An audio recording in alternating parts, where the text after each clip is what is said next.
আসসালামু আলাইকুম, সবাই কেমন আছেন? অনেক দিন কোনো ভিডিও ছাড়া হয় নাই, কারণ আমার আসলে শরীরটা ভালো ছিল না, যার কারণে কোনো ভিডিও দিতে পারিনি। তো এই ভিডিওটা আমার অনেক দিন আগের করা, তো ভাবলাম এই ভিডিওটা যেহেতু আছে এই ভিডিওটাই সবার সাথে শেয়ার করি।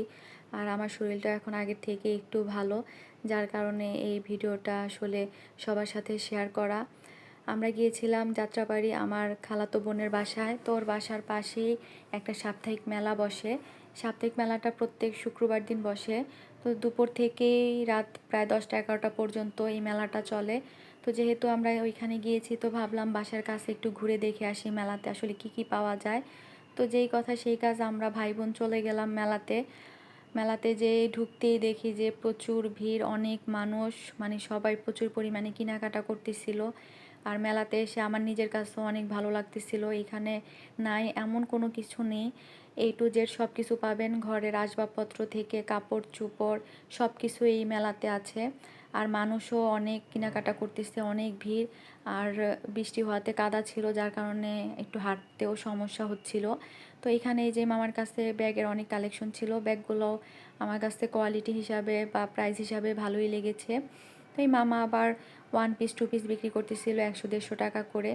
এইগুলোও ভালো, খুব খারাপ বলবো যে তা না, কিন্তু একটু দেখে বেছে নিতে হবে এই আর কি। দেখা যায় অনেক সময় এগুলোতে একটু ছিঁড়া ফুটা ফাটা থাকে। তো একটু সামনে হেঁটে যেতে দেখি এখানে আবার অনেক প্লাস্টিকের জিনিস। এই প্লাস্টিকের জিনিসও 20 টাকা থেকে শুরু, মানে 100-150 টাকা করে। তো প্লাস্টিকের জিনিস দেখলেও আমার মাথা নষ্ট হয়ে যায়, মনে চায় সব বাটি প্লাস্টিকের জিনিস ঝুড়ি কিনে নিয়ে যাই। তো আমারও ঘরে অনেক প্লাস্টিকের জিনিস, যার কারণে আসলে আর কিনা হয়নি। এখানে আবার থান কাপড় দেখলাম, অনেক থান কাপড়ের প্রিন্টগুলোও খুব সুন্দর ছিল। তো এগুলো 70-80 টাকা করে গজ চাচ্ছিল। তো এখানে আবার ছোট বাচ্চাদের গেঞ্জি বিক্রি করতেছিল 20 টাকা করে। আমার কাছে কোয়ালিটিটা তেমন ভালো লাগেনি, একদম লো কোয়ালিটি, যার কারণে আমি ওইটাতে আসলে আর দেখিও নি। আর সামনের দিকে হেঁটে চলে আসলাম। আসার পরে দেখি এখানে নেটের কাপড় বিক্রি করতেছিল 150 টাকা করে। সব দোকানে প্রায় সেম প্রাইসেই, মানে এক দোকানে কম এক দোকানে বেশি এরকম না, সব দোকানের প্রাইসগুলো প্রায় সেম। তো এখানে আমরা একটা নেটের কাপড় দেখছিলাম সাদার মধ্যে, ওইটার আসলে আর ভিডিও করা হয়নি, যার কারণে আপনাদের সাথে আমি আর শেয়ার করতে পারলাম না। তো আমরা হাঁটতেছিলাম আর পুরাটা মেলায় আসলে ঘুরে দেখার চেষ্টা করতেছিলাম, যেহেতু সময় কম, আমাদের আবার বাসে যেতে হবে। তো এই জন্য একটু তাড়াতাড়ির মধ্যেই পুরো মেলাটা ঘুরে দেখার চেষ্টা করতেছিলাম। তো এখানেও প্লাস্টিকের অনেক বাটিবুটি ছিল। ওইখানে প্রথমে যে আপনাদেরকে দেখিয়েছিলাম 20 টাকার থেকে শুরু করে মেলামাইনের পিরিচ বাটি, আমরা ওইখান থেকে কিছু পিরিচ কিনেছিলাম। তো এটা আসলে প্রথমের দিকেই কিনা হয়ে গিয়েছিল। তো এখানে আবার দেখলাম 150 টাকা করে জুতা, যেটা নেন 150 টাকা, জুতাগুলোও খুব সুন্দর ছিল।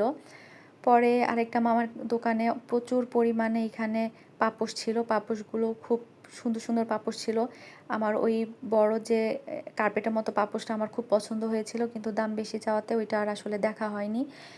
এখানে আরেক মামার কাছে কুশি কাটারের বেবিদের ফ্রকগুলো ছিল।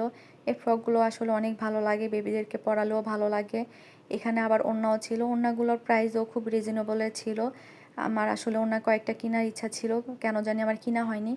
ভিডিওটা আমি যখন এডিট করতেছিলাম তখন আফসোস লাগতেছিল যে কেন আমি কয়েকটা ওড়না কিনলাম না। তো যাই হোক, যদি পরে আবার কোনো সময় যাই, ইচ্ছা আছে আমি কয়েকটা ওড়না কিনবো। এখানেও 1 পিস 2 পিস এইভাবে আসলে বিক্রি হচ্ছিল। তো যতটুকু আমরা চেষ্টা করেছি একটু ঘুরে দেখার জন্য চেষ্টা করেছি, বা আপনাদের ভিডিও করে আপনাদের সাথেও শেয়ার করার জন্য চেষ্টা করলাম। তো আপনারা যে যেখান থেকে আমার ভিডিও দেখলেন সবাই আমার জন্য দোয়া করবেন আর ভালো থাকবেন, সাবধানে থাকবেন। আজকে পর্যন্ত, আল্লাহ হাফেজ।